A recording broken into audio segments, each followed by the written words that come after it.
ప్రపంచంలో ఎక్కడున్నా మీ గోత్రనామాలతో వేదమందిర్ నిర్వహించే ఆన్లైన్ పూజలు హోమాల ద్వారా దైవ అనుగ్రహాన్ని పొందండి. అమ్మ అని పిలిపించుకోవడానికి అమ్మే అవ్వక్కర్లేదు, అమ్మ మనసు ఉంటే చాలు. అది మీకు ఉంది. అది బాగా చెప్పారు. ఇప్పుడే నేను మనసులో అనుకుంటున్నాను. నేను అమ్మతనం అనేది నేను అనుభవించలేదు, కానీ ఆ అమ్మతనం అనే రుచిని మాత్రం చాలా చూశాను కదా. మన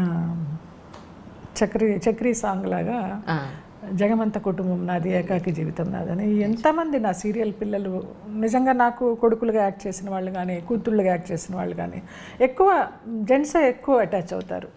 అమ్మాయిలు అప్పుడప్పుడు పలకరిస్తారు కానీ అమ్మ అమ్మ అనేసి వీళ్ళు ఎక్కువ ఇంకా వచ్చి చూడడం కానీ, నేను కాల్ లిఫ్ట్ చేయకపోతే ఏమైపోయిందో అమ్మకనేసి, లేకపోతే నా గురించి ఏమన్నా బ్యాడ్ డ్రీమ్ వస్తే అమ్మ ఇలా కల వచ్చింది నువ్వు బాగున్నావా అని వచ్చి చూడడం కానీ డైలీ ఇది జరుగుతుంది.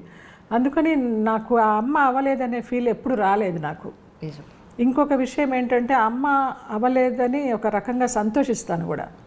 ఇప్పుడు సోకాళ్ళ అమ్మల్ని అందరినీ చూస్తూ వాళ్ళు అనుభవించే ఒక చేదు సంఘటనలు కానీ పిల్లల గురించి, ఆ తీపి సంఘటనలు అనేవి కొన్ని ఉంటున్నాయి, వాటిని ఓవర్కమ్ చేస్తూ చేదు సంఘటనలు ఎక్కువ ఉంటున్నాయి. నా ఇంట్లో కూడా నేను చూశాను, నా అక్కలు కానీ వదినలు కానీ అలా అన్నీ నేను చూశాను. సో అందుకని పర్లేదులే పిల్లలు లేకపోతే ఏమైంది అని, అబ్బా నాకు పిల్ల ఉంటే బాగుండు అని ఎప్పుడు నాకు రాలా. అన్నపూర్ణమ్మ గారు ఎప్పుడు చెప్తూ ఉండేది, ఒక బిడ్డను పెంచుకో, వీళ్ళంతా నీ వాళ్ళు కాదు, పెంచుకుంటే మాత్రం నా బిడ్డ అవుతుందా, మన కన్నా కూడా మన వాళ్ళు అవ్వడం లేదు కదా, నాకు అవసరం లేదమ్మా అన్న. ఇప్పుడు నువ్వు వయసులో ఉన్నావు కాబట్టి నీకు అనిపించదు, కొంచెం వయసు అయిన తర్వాత అరే నాకు ఒక తోడుంటే బాగుండే, నాకు ఒక బిడ్డ ఉంటే బాగుండే అని అనిపిస్తుంది. అంటే ఆవిడ మాటల్లో కొంత నిజం అనిపించినా ఒక స్టేజ్లో తర్వాత కాదు అనిపించింది. మన కడుపుని పుట్టిన వాళ్ళే తల్లిదండ్రులను చూడని సందర్భాలు ఎక్కడో మన ఇళ్లలో చాలా చాలా చాలా ఎన్ని హృదయ విదారకమో నిజంగా. అమ్మో వాళ్ళందరికీ పాదాభివందనాలు చేయాలి. నిజంగా నా ఒక్క తల్లి గురించే కాదు, ప్రపంచంలో ఉన్న తల్లులందరి గురించి కూడా ఏదో ఒకటి మాట్లాడాలని నువ్వు మదర్స్ డే అన్న వెంటనే స్పందించి, ఇవాళ మార్నింగ్ కూర్చుని ఉన్నాను ఆలోచిస్తూ, అరే అంజలి అడిగింది ఇద్దామా అని నేనే టక్కుని ఫోన్ చేశాను. ఇవాళ కుదురుతుంది నా పంట పండింది అనుకున్నా మీ దగ్గర నుంచి కాల్ వచ్చేటప్పటికి. యాక్చువల్లీ మీరు కాల్ చేసేటప్పటికి ఈవేళ మా టీఎన్ఆర్ చనిపోయి 1 year అయింది కరెక్ట్గా. అక్కడికి వెళ్ళాం అందరూను. కానీ మీ కాల్ రావడం నాకు చాలా సంతోషం. అమ్మయ్య ఎన్నాళ్ళకి ఎప్పటి నుంచో ఎదురు చూస్తాను ఒక ఫోన్ కాల్ నాకు ఈరోజు వచ్చింది. అదే టీఎన్ఆర్ గురించి వచ్చింది కాబట్టి మన కొరటాల శివగారిని మహేష్ బాబు మూవీకి ఇంటర్వ్యూ చేస్తూ జయలలితని స్పీకర్గా ఎలాగ వేశారండి, ఆవిడ వ్యాంప్ వేషాలు వేశారు, ఆవిడకి జనాల్లో ఒక రకమైన ఇమేజ్ ఉంది కదా అంటే, ఆయన దాన్ని ఖండిస్తూ తను చీర కట్టులో నాకు అమ్మతనం కనిపిస్తుంది అని చెప్పారు. అస్సలు నిజంగా నాకు అదేదో సక్సెస్ మీట్ ఫంక్షన్లోనే వెళ్ళిపోయి నేను మళ్ళీ జన్మంటూ ఉంటే నాకు కొరటాల శివగారు నా కడుపున బిడ్డగా జన్మించాలి అనేసి నాకు ఒక ఫీల్ వచ్చేసింది.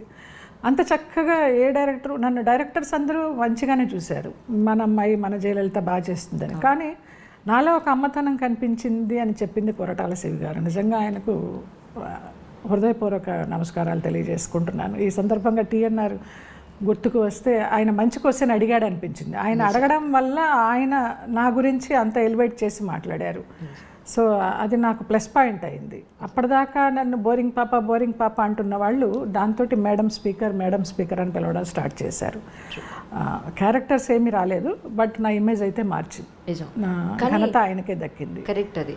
కానీ ఒకటండి, ఒక సినిమాలో ఒక క్యారెక్టర్ మనం ప్లే చేసినంత మాత్రాన, ఒక వేషం వేసినంత మాత్రాన అదే వేషం నెక్స్ట్ సినిమాకి అలాంటి క్యారెక్టర్ వస్తే మళ్ళీ అదే క్యారెక్టర్ చేసిన పర్సన్ గుర్తుకు రావడం అనేది నిజంగా బాధాకరం. ఇప్పుడు అలాగే ఉంది. దాని గురించి మాట్లాడుకున్న కంఠశోష, టైం వేస్ట్ మనకి. పాతకాలంలో గిరిజ గారు, రమాప్రభ గారు, ఎంతమంది కామెడీ ఆర్టిస్టులు, నాగేశ్వరరావు గారు, రామారావు గారు వాళ్ళతోటి హీరోయిన్స్ చేయలేదు.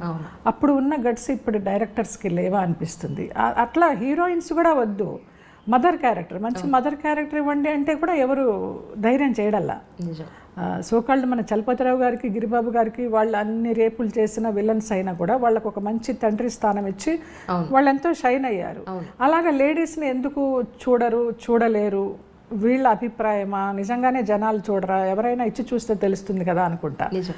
గ్రహణం చేశాను, మంచి క్యారెక్టర్ వస్తుంది అనుకున్నాను, రానేలేదు. దాని తర్వాత నాకు ఇంద్రగంటి గారే నాకు మంచి క్యారెక్టర్ ఇవ్వలేదు. ఎప్పుడు ఆయన దెప్పి పొడుస్తూ ఉంటారు. ఆయన ఈ ఇంటర్వ్యూ చూసినా పర్వాలేదు, ఏమండి అంత మంచి క్యారెక్టర్ చేయించారు గ్రహణంలో, తర్వాత నేను ఏ క్యారెక్టర్కి పనికిరాని అనిపించింది అంటే ఆయన ఒక మాట అన్నారు, అమ్మ నీకు ఆ స్థాయి క్యారెక్టర్ నేను ఇవ్వగలిగితే, అలాంటివి ఇప్పుడు సబ్జెక్ట్స్లో లేవు, నేను ఇస్తే అలా ఇవ్వాలి, లేకపోతే ఏదో ఒకటిలే మన జయలలిత గ్రహణంలో చేశారు కదా అని ఏది పడితే అది ఇవ్వలేని అన్నారు. ఇంకా ఆయన సంస్కారానికి ఒక నమస్కారం. ఇంకా అలా అన్నప్పుడు మనం ఏం చెప్పలేం కదా. కానీ ఒక డైరెక్టరు తలుచుకుంటే కనుక అంతకుముందు ఎలాంటి క్యారెక్టర్స్ చేసినా కూడా తను ఈ వ్యక్తికి ఈ క్యారెక్టర్ చేయించాలి అని అనుకుంటే ఆ సత్తా వాళ్ళలో ఉంటే డెఫినెట్గా అలాంటి అవుట్కమ్ వాళ్ళు తీసుకోగలుగుతారు. డెఫినెట్ ఉన్నా కూడా ఈ చుట్టుపక్కల ఉన్న వాళ్ళు కొంతమంది డైరెక్టర్స్ మాటే వింటారు, ప్రొడ్యూసర్స్ కానీ హీరోస్ కానీ. ఇక వాళ్ళ గురించి వీళ్ళు సఫర్ అవ్వలేరు కదా, మనకేదో ఇవ్వాలి, మనకేదో చెయ్యాలి, మనకేదో లైఫ్ ఇవ్వాలని. అంతే, అడ్జస్ట్మెంట్ లైఫ్ అంతా అడ్జస్ట్మెంట్. అలాగే. అమ్మ పేరేంటండి? అమ్మ పేరు సుశీల. ఓకే, ఎందుకంటే నాన్నగారి గురించే మీరు 1-2 ఇంటర్వ్యూలో చెప్పడం జరిగింది. యాక్చువల్లీ అమ్మ అసలు ఏమీ తెలియదు ఆవిడకి.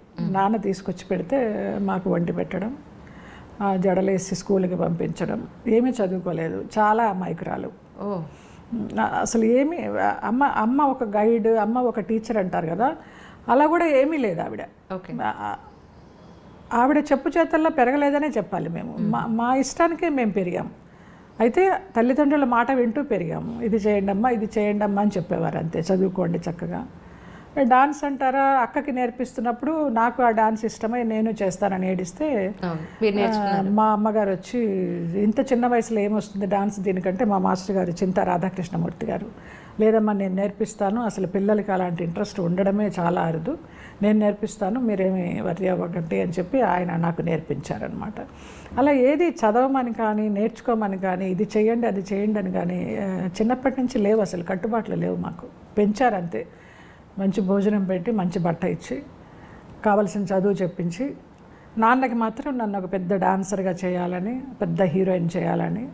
ఆయనకి అందరూ సినిమా వాళ్ళు ఫ్రెండ్స్, సావిత్రి గారు, జగ్గయ్య గారు, రాజబాబు గారు. గుంటూరులో ఉన్నప్పుడు మా ఇంటికి వస్తూ ఉండేవారు, అటు ఇటు షూటింగ్కి వెళ్ళినప్పుడు వాళ్ళు ఆగేవాళ్ళు. ఇంకా జనాలందరూ గోడల మీద, అప్పుడు ఇల్లు అంతా మామూలు ఇల్లు, మిడిల్ క్లాస్ ఇల్లు. అలా మేము చెన్నై సెలవులకి డాన్స్ నేర్చుకోవడానికి వెళ్ళడం, సత్యం గారి దగ్గరికి, చిర సత్యం గారి దగ్గరికి. అక్కడ మేము బేబీ డాలి అని సులక్షణ, మన శుభోదయం హీరోయిన్, వాళ్ళ ఇంట్లో ఉండడం. వాళ్ళ అమ్మగారు కళ్యాణి అని డాన్సర్ ఆవిడ నాన్న ఫ్రెండ్స్, వాళ్ళ ఆయన మాగా ప్రామన్ గారని జర్నలిస్టు, నాన్న జర్నలిస్టు. అలా ఆ వాతావరణం చూసి నా పర్సనాలిటీ, నా కలరు చూసి దీన్ని హీరోయిన్ చేయాలి అనేసి నా డాన్స్ ప్రోగ్రామ్స్కి ఎంతమంది ఆఫీసర్స్ వాళ్ళు, పెద్ద పెద్ద కుటుంబాలు వచ్చి డాన్స్ అయిపోయిన తర్వాత బ్యాక్ స్టేజ్కి వచ్చి, ఆ అమ్మాయికి మేము పెళ్లి చేసుకుంటాము, మాకు ఇవ్వండి, మా ఫ్యామిలీలో ఇవ్వండి అంటే హార్ట్ అసలు పెళ్ళే చేయను, ఆ అమ్మాయి ఇప్పుడు డాన్సరో హీరోయిన్ అవ్వాలని అలాగా నన్ను డిగ్రీ అయిన తర్వాత ఈ లైన్లోకి తీసుకొచ్చారు. అలా ఆయన మాట వినాల్సి వచ్చింది తప్పించి ఇంకెప్పుడు అంత రిస్ట్రిక్షన్స్తో మేము పెరగలేదు, మమ్మల్ని పెంచలేదు. ఇంట్లో మీరు 5 సంతానం. 5 కదా. అమ్మ పొద్దున్న అసలు ఎన్నింటికి లేచేవారు, ఎలా జరిగేది అదే చిన్నప్పుడు? అమ్మకి ఏమీ తెలియదు అనుకుంటాం, కానీ అమ్మకి అన్నీ తెలుసు. అలారం లేకుండా తెల్లవారుజామున 4 గంటలకి లేవడం తెలుసు, మనం లేవక ముందరే మనకి కాఫీ తెచ్చి ఇవ్వడం తెలుసు, మనం రెడీ అవుతుంటే టిఫిన్ రెడీ చేయడం తెలుసు, స్కూల్కి వెళ్తుంటే లంచ్ బాక్స్ ఇవ్వడం తెలుసు, మనకి ఏదన్నా చిన్న జ్వరం వచ్చినా విలవిల్లాడిపోయి అందరి దేవుళ్ళకి మొక్కులు మొక్కేసుకోవడం తెలుసు.